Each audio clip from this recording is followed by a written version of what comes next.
Magandang umaga po, magandang hapon, at magandang gabi sa lahat po ng nakikinig at nanonood sa programang ito ng Be Inspired. At gusto ko pong magpasalamat kay Lord sa syempre sa instrumento ang ginamit para ma-invite ako na mag-share sa Be Inspired. Lalong-lalo na po kay kina Brother Vic Cabral at kay Sister Emma. Salamat po dahil isa ako sa tinawag upang makapag-share ng aking testimony. So, yung buhay ko po dati, talagang nandoon po yung lumaki po ako sa lugar or sa pamilya na mahirap, at nandun po lagi yung nag-aaway kami lagi ng mga kapatid ko. Lagi kaming pinapaglitan nila ni mama. Nandun lahat yung naririnig ko, yung mura, yung lahat na hindi magagandang salita. Narinig ko po yun. Marami din po yung panahon na naranasan ko yung sobrang hirap ng buhay. Sobrang hirap talaga kasi halos wala kaming makain nun. Pag nagtrabaho si mama sa bukid, yun lamang po yung kakainin namin, yung bayad kay mama. Minsan nga po hindi na tumatanggap si mama ng pera. Ang tinatanggap na lang po ni mama yung bigas tsaka ulam para pagdating niya ng bahay may kakainin kami. Yun lang po yung araw-araw hanggat nakapagtapos po kami ng high school. Ganun yung buhay namin. Pagdating sa mga contribution, lagi po kaming late kasi kailangan pa ni mama na magtrabaho para lang makabayad kami sa school. Dumating din po yung time na pinagbayad ni mama ako sa school ng sa kapatid ko yung sunod sa akin. 50 pesos lamang po yun, pero nawala ko po yun, at sa sobrang takot ko po kay mama nun. Kasi alam ko mapapagalitan ako. Kasi alam ko kung gaano kahirap makuha yung 50 pesos noon. Malaking bagay na kasi yun. Bali nawala po siya sa bag ko kasi may kumuha po na classmate ko. Hanggat hindi ko po yun nabayaran yung atletikutan ng kapatid ko. High school na po ako nun, tapos yung babayaran ko sana grade 6 yung kapatid ko. Hindi ko nga po siya nabayaran. Sa sobrang takot ko po nun kay mama pag uwi ko ng bahay, madalas po yan pag galing kami sa school, nagtitimpla po kami ng kape. Nung time na yun, nauna pong umuwi yung kapatid kong dalawa. At pagdating nila, pinuntahan na po nila si mama na nag-ano po ng mais. Yung kumukuha po ng mais. Pagdating ko ng bahay, wala pong tao sa bahay. Nagkape muna po ako. Tapos nandoon yung takot ko kasi nga alam ko mapapagalitan ako ni mama. Pagtimpla ko po nung kape, nakita ko po yung lason ng papa ko. Dapat po ay gagamitin niya ng papa ko sa palay. Tinangka ko po nun na magpakamatay. Talaga pong nilagyan ko po ng lason yung kapeng iinumin ko. So kaya lang po, nung time na nilagyan ko po ng lason yung kape, pure yun kasi wala nga kaming gatas. Yung kape po naging puti. Bigla sang bumula. As in, narinig ko talaga yung pagsingaw ng lason doon sa kape. Sa sobrang takot ko po nun at hindi ko talaga nagustuhan yung amoy, tinapon ko po yung kape. Kaya hindi ko po nainom. Yung time na yun, talagang aburido po yung utak ko nun. Nandun lahat ng takot. Hindi ko po alam kung paano magdasal nun. Wala akong alam na Diyos nun eh. Basta ang alam ko, pag namatay ako, hindi na ako mapapagalitan. Kasi first year high school lang ako nun. Pero yung magulang ko po, si mama, madasalin po siya. So, pagdating ko po nun sa school, pagbalik ko ng eskwelahan, iyak po ako ng iyak nun sa mga classmate ko kasi nga nawala yung 50 pesos ko na yun. Sabi ko sana may bumalik sa akin. Alam mo po, may nagbalik po sa akin, kaya lang yung 50 pesos po, naging 35 pesos na lang. Ibinalik po sa akin ng classmate ko. Sabi ko, I thank you Lord. Salamat kasi binalik po siya kahit kulang na.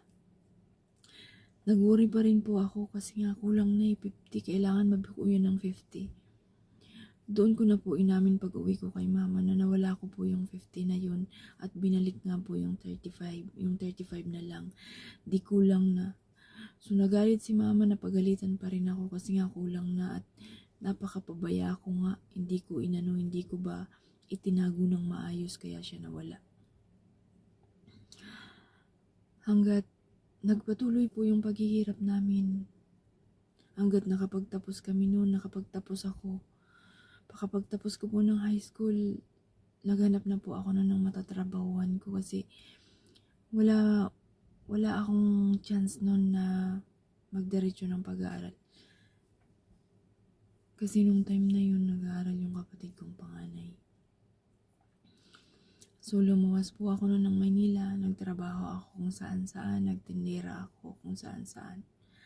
Hanggat naisipan ko po noon na sumulat ako dun sa kapatid ng mama ko na nasa ibang bansa na gusto kong humingi ng tulong kasi nga gusto ko po noon mag-abroad. Tapos ang alam ko po dito sa Hong Kong kasi nandito po ako sa Hong Kong na ngayon, marami po akong kamag-anak dito. So sumulat po ako noon sa uncle ko na hindi alam nila ni mama. Nagpapatulong po ako noon na kumuha ako ng passport at tulungan ako na makapagtrabaho nga dito sa ibang bansa. At salamat sa Diyos dahil mabilis pong nag-reply yung uncle ko noon. Pinapunta niya po ako doon sa kanila, sa Santa Mesa at doon po ako tumuloy at doon na po ako kumuha ng passport ko. Nag-try po ako noon na mag-apply. Ang bilis po noon. Ang bilis ng application ko noon kasi wala nga pong walang 1 month yata. Nakakuha po ako ng employer dito. Hanggat sa madaling sabi nakaalis po ako noon. Pagdating ko po dito, unang araw ng day off ko noon ay Sabado. Hindi ko pa po alam dito kung may exit B ba sa Central, yung unang pinuntahan ko. So, tinanong ko po noon yung kapitbahay ko noon na nandito na siya kung paano ako magde-day off. Sinabi niya lang na sumakay ako ng ganito, sumakay ako ng ganyan. Kaya lang pagdating ko po dun sa MTR, may mga nakaputing mga nakapalda ba, na nang-i-invite nga sila na kung kailangan daw ng libre daw yung pagkain, ganito, ganyan. So, umattend po ako noon. Sumama po ako sa kanila. At doon ko na po natagpuan at doon na po ako nakapag-attend ng CLSS. Sa unang araw pa lang po noon ng pag-attend ko, talagang feeling ko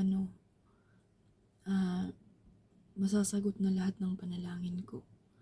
Grabe po yung ko noon, yung pakiramdam na ang sarap sa pakiramdam ng time na yun.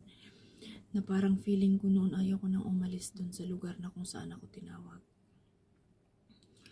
Hanggat nagpatuloy po akong maglingkod. Nagpatuloy po ako hanggat patuloy kong naramdaman yung pag-ibig ng Diyos.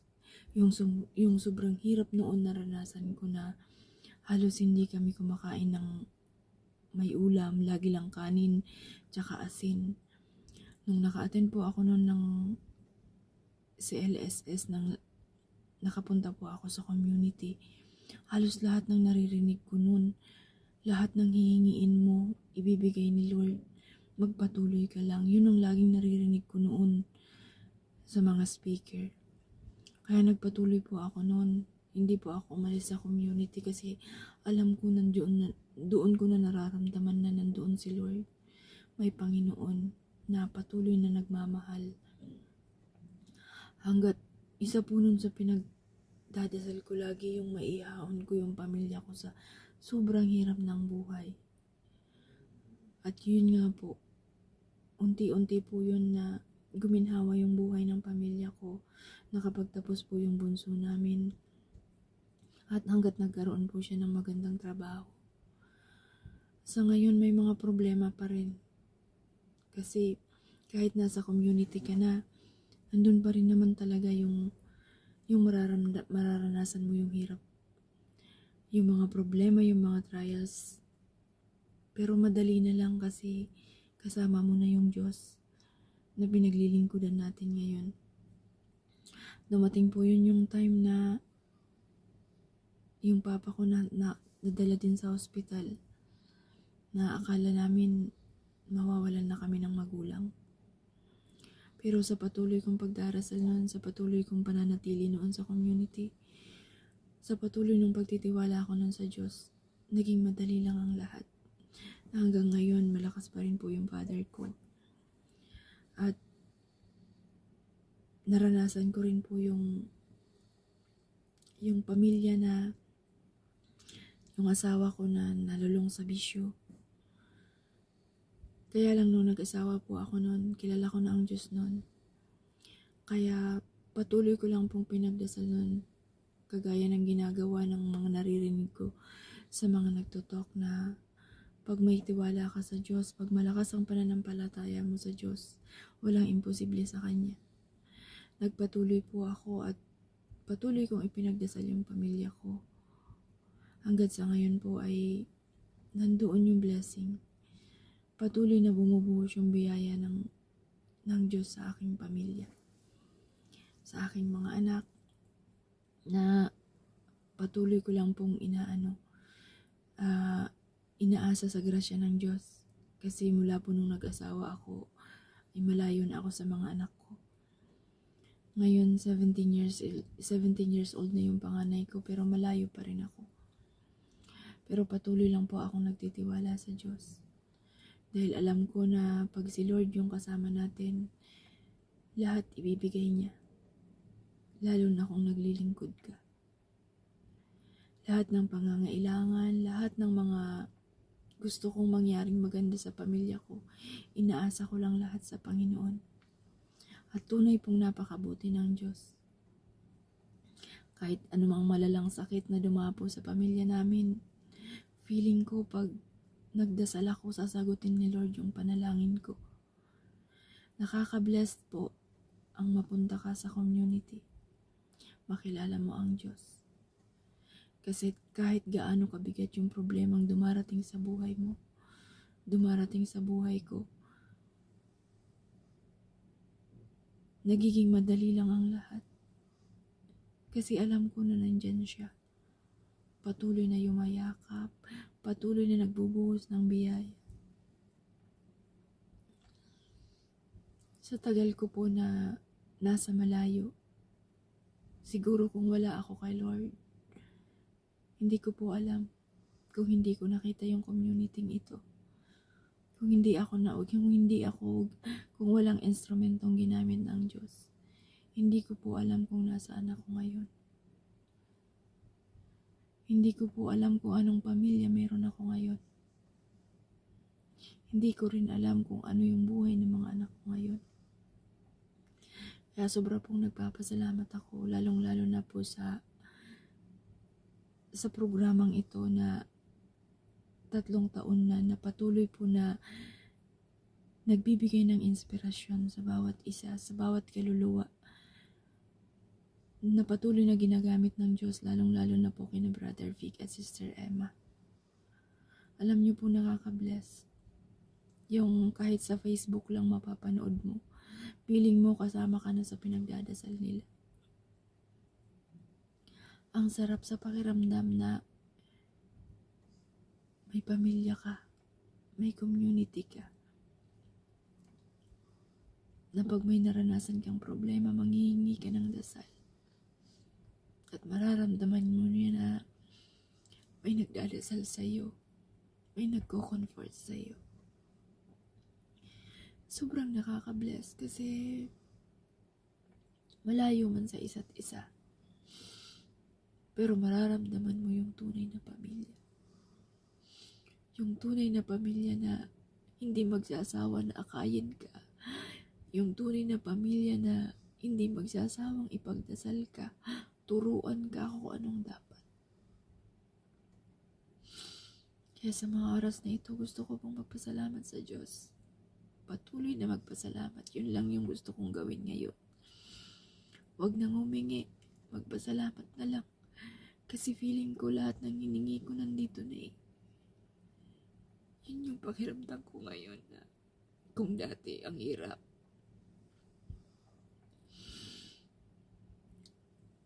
Lalo pagdating sa trabaho, nagkaroon po ako ng sobrang bait na amo. Dito sa ibang bansa, sa tagal ko po, di ko po naranasan yung nandoon yung pagiging masungit ng amo. Pero syempre dahil nandyan si Lord, walang masungit na amo. Walang masungit na amo kay Lord. Dahil walang imposible sa Kanya pag naniwala po tayo na may Diyos. Sobrang nagpapasalamat po ako sa oras na ito kasi ramdam ko yung biyaya ng Diyos. Yung pagmamahal niya na halos sunod-sunod po na nararamdaman ko na patuloy po akong niyayakap ni Lord. Nagpapasalamat po ako sa community ito, sa lahat ng bumubuo ng community ito ng Love Lock. At sa mga nakaranas po ng mga hindi madali na problema, wag po tayong bibitaw. Wag po tayong aalis sa community na kung saan dito natin natagpuan ng Panginoon. Kasi alam ko sa naranasan ko pag nasa Panginoon ka, pag nasa community ka, magiging madali lang ang lahat. Yun lamang po. Thank you Lord at thank you po Brother Vic and Sister Emma for inviting me here. At nawa po marami pang ma-inspired, marami pang kaluluwa ang matulungan, ang madala sa Panginoon sa programang ito. Maraming salamat po at magandang gabi.